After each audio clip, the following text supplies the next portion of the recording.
মোৰ হাতত অলপ টকা আছে, প্ৰায় 4,000 মান টকা।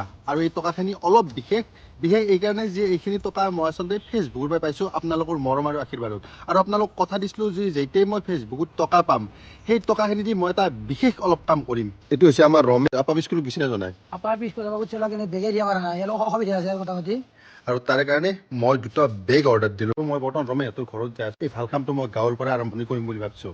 আৰু এইটো হৈছে ৰমেশহঁতৰ ঘৰ। মই তহঁতৰ কাৰণে বেগ আনিছোঁ, এই বেগ ল। স্কুলত যাবি না এইবাৰ? যাবি? তই যাবি না নাযা? তোক বেগ লাগব না? তোকো লাগব, ৰ তোকো দি আছোঁ। তোকো এটা বেগ দিলোঁ। আজিবাৰ স্কুলত যাবি না নাযা?